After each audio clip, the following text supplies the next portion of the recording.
Thank you so much for joining us for today's webinar. Ensure you have clear vision for your students' future utilizing transition assessments, presented by Rita, Ellis, and Cheyney Cushing. Good afternoon. Thank you so much, Dr. Miller. My name is Cheyney Cushing. As Dr. Miller said, I am behavior specialist, and Rita and I are excited to get started and tell you a little bit more about transition assessments. So our objectives here for today, we want you to be able to understand the importance of conducting transition assessments to guide transition planning for students with significant needs, know how to utilize the KUILSA to conduct a formative transition assessment, and recognize the significance of transition assessments as a tool for students with disabilities.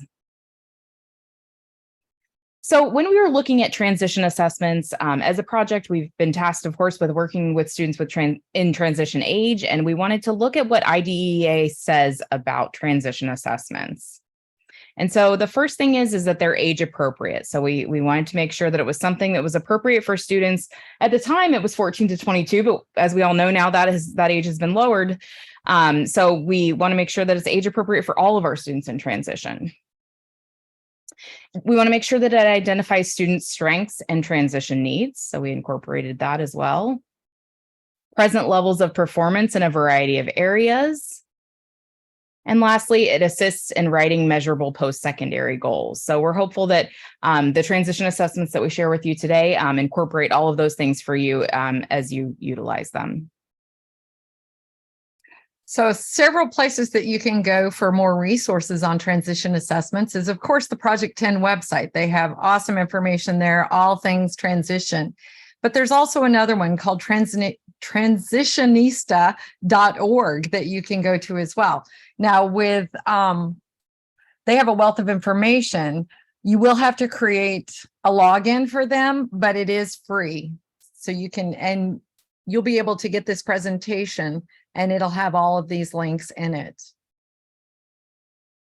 So a little bit about the background of the KUILSA. We wanted to create a tool to assess independent living skills for students with little or no reading skills, or maybe limited verbal and communication abilities. So we found that there were a lot of checklists out there, but none that really allowed the students to show what they know. And we wanted it to be very student-centered. And so we set out to create something that was picture-based because so many of our students rely on those picture cues. Most of the assessments we found relied heavily on the opinions of others. And while that's fantastic, we wanted to see what the student knew or didn't know. So we created originally for students in grades 6 through 12, but as Cheyney mentioned, the transition age has lowered. So you may have students that are in younger grades than that. But the assessment is student-centered, as I said, and picture-based, and it's for students who have multiple and complex communication and cognitive disabilities. So where did this come from? Well, it all started as we searched through all of the transition assessments that we could find. And we finally found a checklist that Washington State uses when their kiddos age out of foster care. And it's all the skills that they felt were important that a child or a young adult be able to do when they were aging out of that system. So we took those indicators and we created the assessment from that. But we also wanted to make sure that it was easy for teachers to use, familiar to the kids, familiar to the teachers. So we created it and modeled it after the response modes that most people will find in the ULS curriculum, if you're familiar with that, or also the Florida State alternate assessment for students who are on access curriculum. So that's the who, what, when, where, and how, and why of the assessment. And now I'm going to turn it over to my colleague to tell you a little more about the KUILSA. All right, so a couple of fast facts about the KUILSA. Very important, it supports state performance plan indicators SPMP 13 and 14 on transition IEP compliance and post-secondary success for students aging out and being successful after high school. It is broken up into 14 specific sections, and those cover 3 key skill areas, which I'll tell you in a moment. And as Rita already pointed out, the KUILSA is a picture-based assessment, and it is available at no cost to schools or districts for students in the state, and is designed for students with complex cognitive and or communication needs. And that picture there also is us actually assessing a student virtually utilizing the computer. So the key skill areas that it covers are independent living skills, community skills, and post-secondary skills. And then it is broken up into 14 sections, and I won't read them all to you, but as you can see, it's a wide variety of skills, personal appearance and hygiene, all the way down to job seeking and job maintenance, and even interpersonal and legal skills. So it's really a wide range of skills that students are going to need throughout their adult life. So the components that are required. The administration manual is basically everything we're going over today. Anything you would have maybe a question on to be able to use this assessment would be in that administration manual, and that's available virtually. The assessment manual, that is the book of actual questions. And if you print it out, it's quite thick. It is also available virtually for you, but most of the students we've been able to utilize it with have been able to do it on the computer quite well, especially now that we're in the age of post-COVID. A lot of students have become more familiar with computers and utilizing some of the assessments on the computer. So I think that has helped quite a bit with that. But it is something you're able to print out as well. And then the student response workbook is available virtually as well. It is an Excel worksheet, and you will utilize that to record student answers, and Rita's going to talk more about that. And then the other required materials are a child-proof prescription bottle, and this could be, it doesn't have to be necessarily, it just has to be a child-proof bottle that has some sort of a lid on it that's child-proof. It could be, old, or I think even some of the stores will give you one if you tell them what you're using it for. And then Post-it notes or any small sheets of paper utilized for scaffolding. So the adjustments, supports, and accommodations of the KUILSA, we kind of wanted to have those built into the assessment. So you don't have to be worried about, am I doing this the correct way? There's a variety of ways you can do it, and they're all correct. That's the most important thing. So we're going to talk a little bit more about each one of those.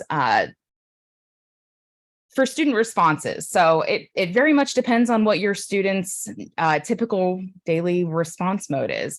A lot of times we have students that might go back and forth in between verbalizing some or pointing some or utilizing a switch. You could have a student utilize sign language or even use eye gaze. So really whatever is most appropriate for the student you're working with is absolutely okay. And a combination of more than one is okay. As long as you are able to recognize their intended answer, then that's what's most important. Redirection, feel free to repeat the directions. So it's not a thing where you have to just say the directions one time or the question one time. You are absolutely able to repeat it. You can even reword it as long as it's not changing the meaning of what you're saying, of course. And then the response items, you can also say those. We've had some teachers say to us, I always have a student that wants to answer the last thing that I've said. I know if you have worked with students for a while, I'm sure you've experienced that before. So if you need to change up the order of how it is laid out, or how you say the responses, so that you ensure that you're getting a correct measure of what the student actually knows, then that's perfectly okay as well. Feel free to utilize nonverbal refocusing. So any physical cueing to get the student back on track is absolutely okay as well.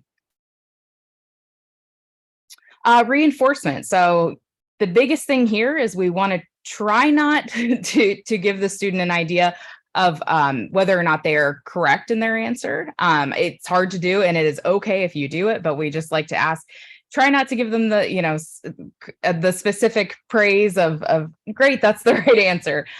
Just for validity purposes and them going through the remainder of the assessment, it's better if you don't say those sorts of things, but feel free to reinforce with whatever is most reinforcing. We've had students where we had to reinforce each question, and maybe even with a tangible item or an edible, and that's okay too. And maybe scale that back some throughout the assessment. But whatever you're utilizing in the classroom, we've had students be reinforced using breaks, reinforced with small clips of videos. So whatever you're using, feel free to use that throughout the assessment. That is not a problem. You can take a break to provide that reinforcement as well. That's not a problem. Material placement. So in these two pictures, of course, Rita and I are assessing students in person. So we had the book printed out, and you are able to sit next to a student or sit across from them if that's better. Or in this instant on the right there, I was standing up with a student. It made it a little bit easier for students with limited mobility, maybe to manipulate the book at a higher height if you need to. We've sat on the floor with students, so it really is very flexible. As you may be able to tell, it's all about what the student needs for us. That's what's most important. If your student uses AAC, so if that's their typical daily communication, or even if it's something that you're working on and you know, it's something that you'd like to utilize with this, that's absolutely okay. You could, each of the questions, I should say, has A, B, and C on it, or each of the responses has A, B, and C. So you could easily use an AAC device in that method.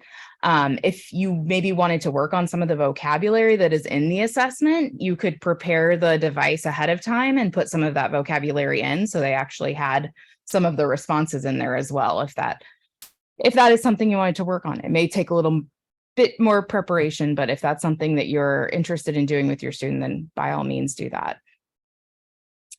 And then all students, you know, any accommodations that you're using regularly in the classroom, feel free to use that. One-sided booklets. So if you wanted to print out the, typically we print it out two-sided, just because it is so many questions. It is over 300 questions. So, but if you do have students who need it enlarged, or if you want to be able to manipulate each of the answers, you might print out some one-sided booklets and cut it out. That may work well for your student. Instructional aids. The only other one I like to mention here is that a couple of the questions in money management the student might be able to use a calculator on if that's something that you utilize often, and if that's something that helps the student, that is absolutely okay. We've had students utilize a calculator or even pen and paper for adding and subtracting some things there. Also, the flexible session time. I don't think I mentioned that as well. You are welcome to start on the assessment and stop at any time. Ideally, we would love if you could finish one section, but we have had many times where we've begun an assessment and only gotten through a few questions, had to stop, take a break, even go back the next day. So that's okay.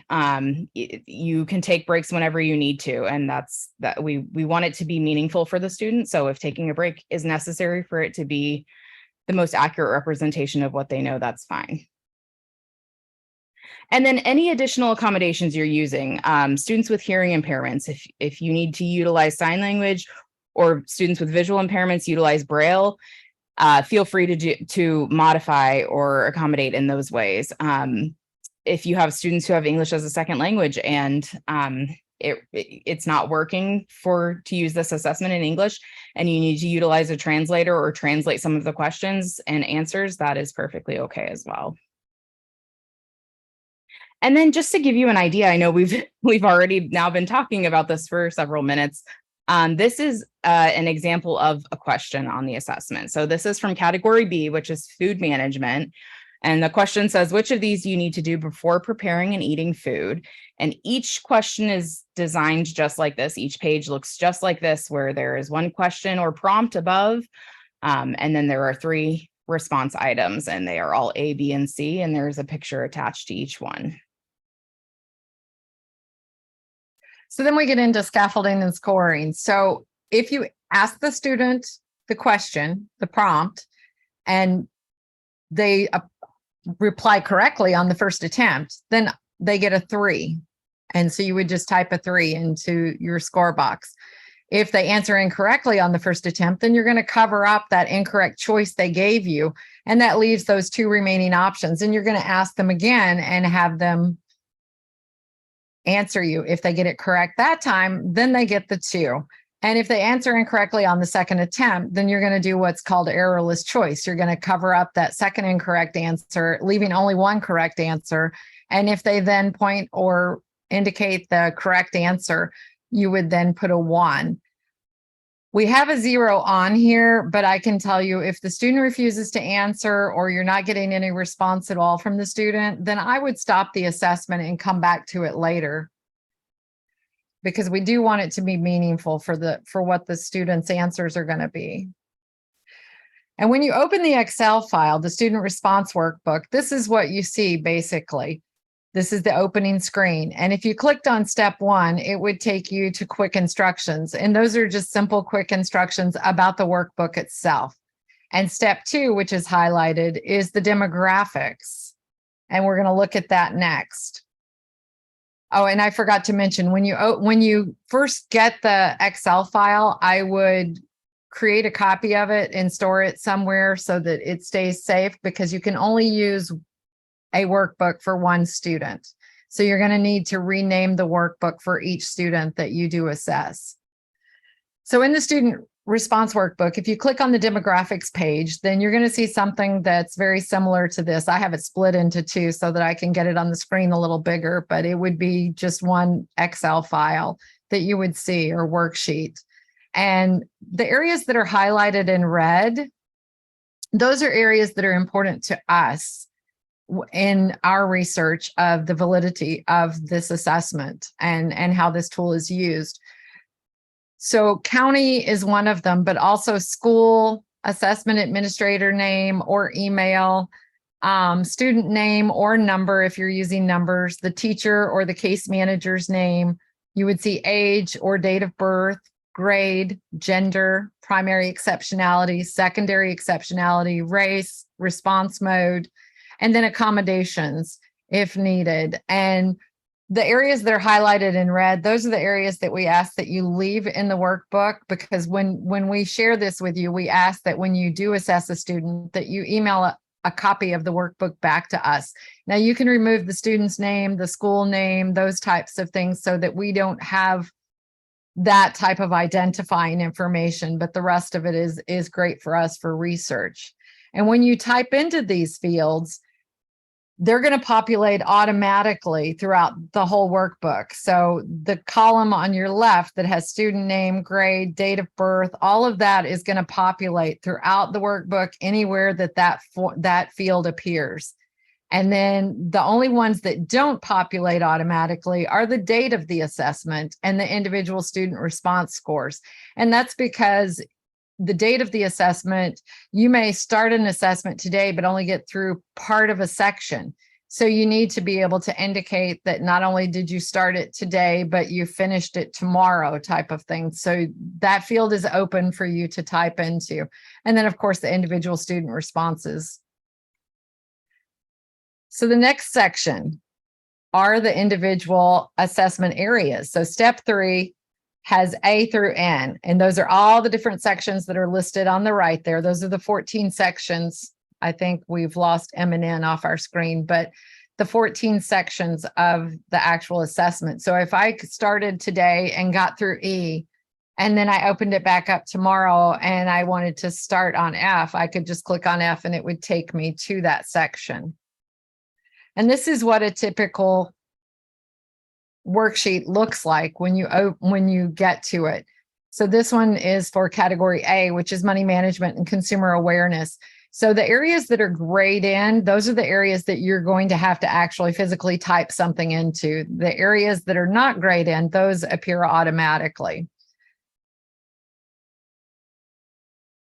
And then we have step 4, which is the final summary report. And let's take a look at that. This is kind of what it looks like, and we're gonna look at it in further detail, but this is the first 3 pages of the summary report. So, and it also populates automatically with all those same fields. The only field that doesn't populate is there is a notes and recommendations section. So that would not auto-populate. So this is ready to go. Once you've entered all the demographics and the scores, student responses for each section, it's ready to go to print as a report. So the first section is that one that I was talking about, the demographics of the student. That all shows up automatically from what you've typed in. And then we have this, we use a little scoring guide to help in case you're going to send it home to parents, to help them understand that level of scaffolding. I know people who work in education understand that scaffolding quite well, but if you're going to send it home to a parent, this gives them an idea of how their student was scored. And next we have a graph that shows an overview of all the sections and how an individual student did on each subsection. So in this particular case, at a glance, I can look and I can see educational planning and interpersonal skills were two of the lower scoring areas. So I might want to go back and I might want to look at the students' responses and see what specifically that they didn't score as well in that particular area. And then that might be something that I might want to teach or reteach. And this just gives you an overview of the dates that you gave the assessment. And then we get into each individual section. So each individual section gives you an overall score for the section. In this particular case, the student got a 64 out of 96, but then it further breaks it down by the indicators. So for like the different types of coins and bills, they got a 21 out of 30. So you can it breaks it down by individual sections. So in this particular section, I see there's several that maybe the student required a little more scaffolding, so they're appearing in yellow. So I might want to take a look at those a little further. And then this just gives you kind of how it ends up turning up red, yellow, or green. And it turns up green if they get mostly independence. So get a score of 3 on most of the answers. If there's more than 1 or 2 yellows that are 1 or 2 level 2s, it's going to come up in the yellow. And if they're requiring errorless, it's going to come up in red on the report. And if you remember back here, I said where the yellow was versus the green, and that's where it appears in each indicator.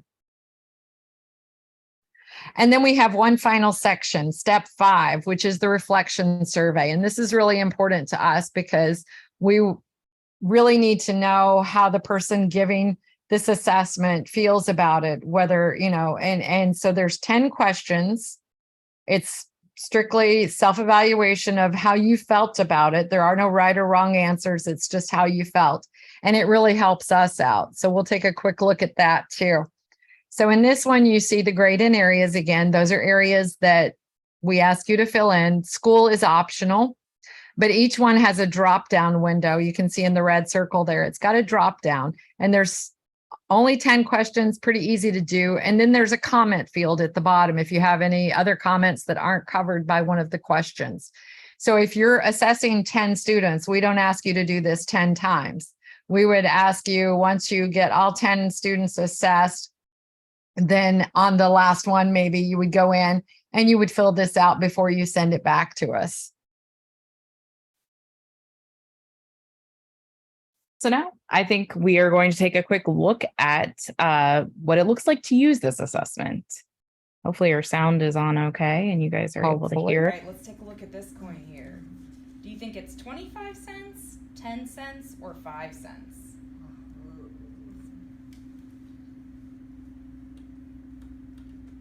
You are correct. 5 cents. That's right.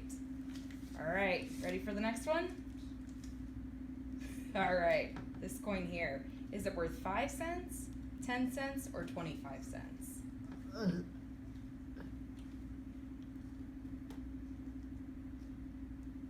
It's not 5 cents. Do you think it's worth 10 or 25?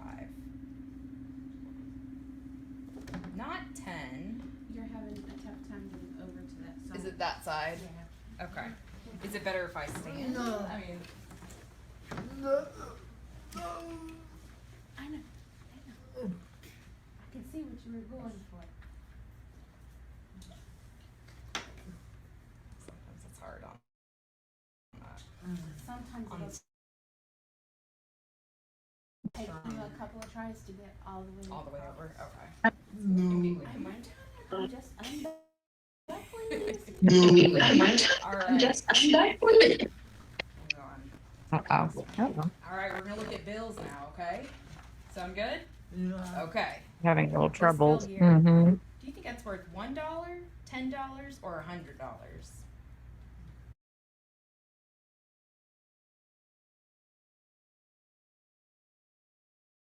Can you go on to the next page, maybe? Mm-mm. We seem to be experiencing a little technical difficulty. Hang on just a second. Let us see. Maybe while we figure out if we can get that.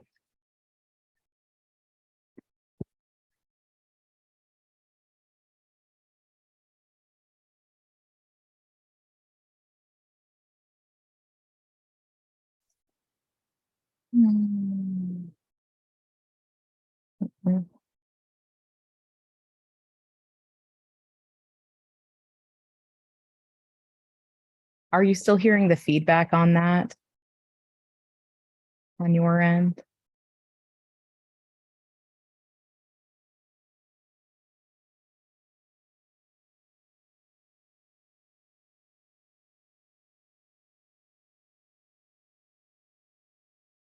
And as you can see, he does have some limited mobility. He also has a cognitive disability. And so utilizing the assessment with him was something that hadn't been done previously with him in school. You know, it was hard for teachers at times to garner information about what his knowledge was. But as you could see in that video, he was very, very capable of answering and giving us, responses, given some accommodations. Towards the end there, his caregiver came over and assisted with some of the placement of where I was holding things and where I was standing and all of that. So it was just very important for us to accommodate, of course, what we were doing to assess him. So that we could get the most accurate information, because as I said, very capable of doing it. It just took a little more accommodating. And I know all of us who work in special education or have children in special education are very, very able to do that. And it's something we do every day. So we know how to do it. But it's definitely something that we understood when designing this, is that we might have to do that. And so he's just a great example of that. But I think we might bypass the second video. Yeah, just in we're going to case. bypass the second video because the internet is a little unstable here. So We don't want that to happen again. So. no. So now we're going to take a look at a few other career assessments that we utilize to help with our students. All right. So the Pictorial Career Interest Inventory is a picture-based assessment. And this one is specifically designed for students who are a little bit younger. So maybe starting at that transition age and maybe at the end of elementary school now, or students who maybe have a little more complex disability. This one is great. It has 2 questions per page, and students are going to select which job they would rather do. And then at the end of that, it's going to give us an idea of some of the job clusters that they may be most interested in. The ONET Interest Profiler is available online to everyone. The ONET website is fantastic. If you haven't been there, I would definitely check that out. And this one has a picture-supported version, and it also has word-based options.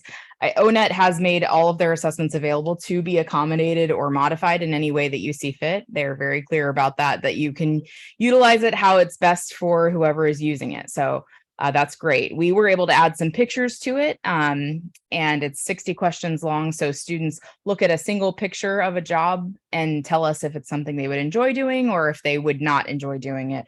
Or maybe they're unsure and they need more information about it. That would be another response as well. The third one there is the ONET Ability Profiler, and we have a little asterisk there because we found out recently that this was retired from the ONET website. However, it is still in their archives, so you are able to utilize it. It is just that they're not providing technical assistance anymore on it. So if you use it, you're kind of left to your own devices there, but you can use it, and it is a great tool for students who may not be in self-contained classes, not on access points, students who have a 6th grade reading level. And this covers 9 skill areas and their academic skills. And it measures things like computation, object matching, vocabulary, and it's scripted in nature. So you do have to be a little more direct with your questions. You can only ask them once, that sort of thing. And students are doing a lot of independent reading for that one as well. And then the third one is the ONET Work Importance Locator. And this one allows students to rank 20 work values. So that would be like relationships or work conditions, recognition, and it aligns to those areas. So this is also available online.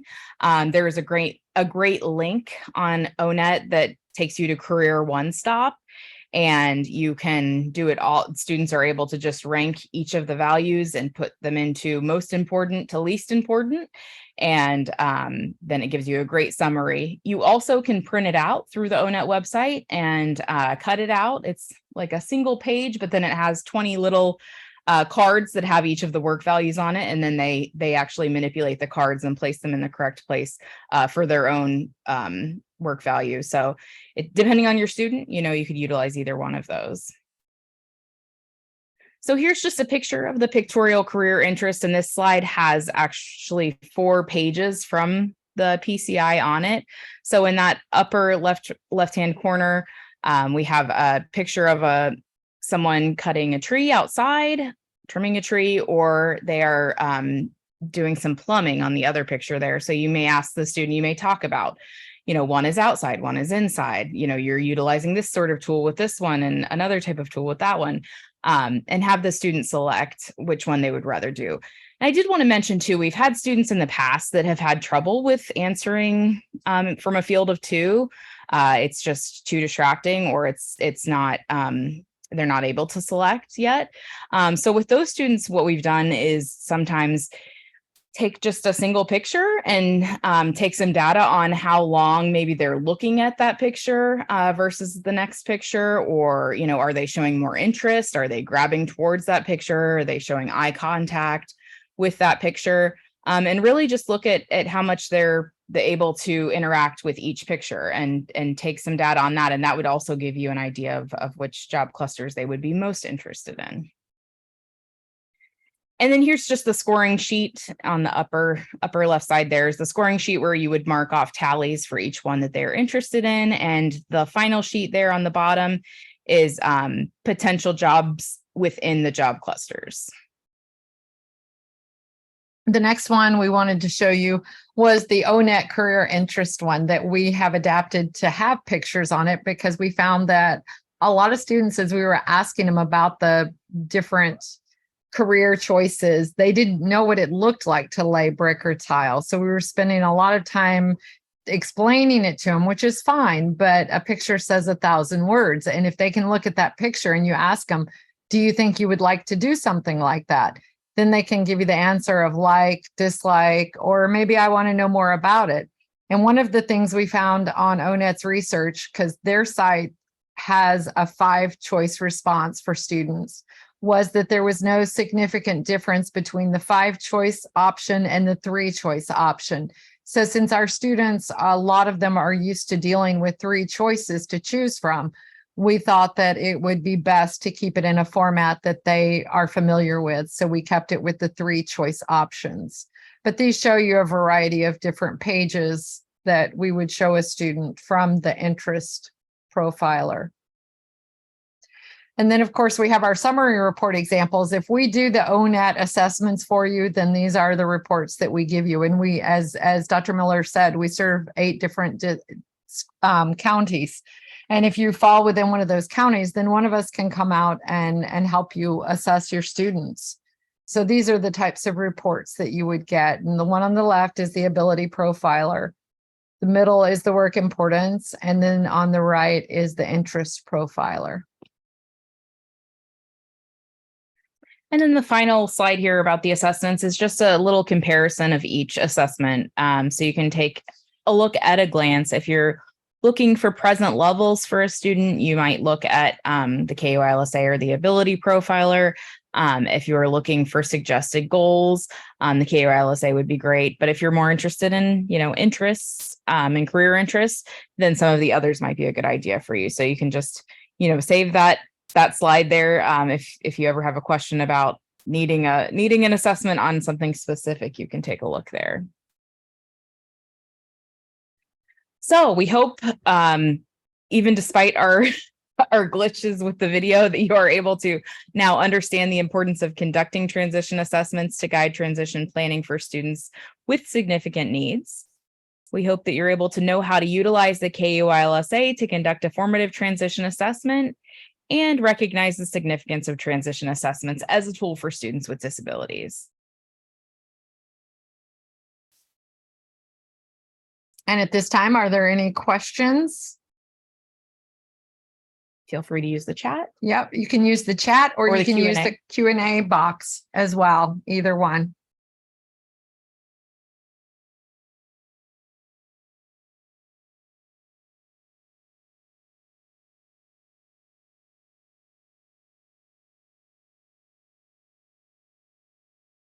See one question. Do we support private schools? As long as they're within our districts and they serve students with disabilities, yes, we can provide support to private schools. And everything we went over today too, even if you're not in our districts necessarily, we can still provide you with access to the links for those. We have presented at several statewide conferences, and the KUILSA is currently being used in several districts throughout the state. So Great question. Where do we get the KUILSA assessment? You would contact us and we can provide you with a link that will allow you to download it.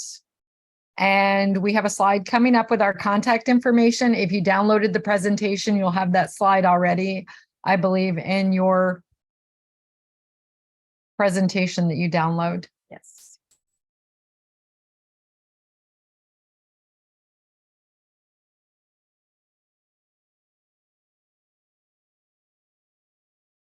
And we also, to tag on to that question, we also can make available the pictorial and also the ONET Interest Profiler that we've adapted with pictures as well, if you're interested in that. And I don't see any more questions at this time.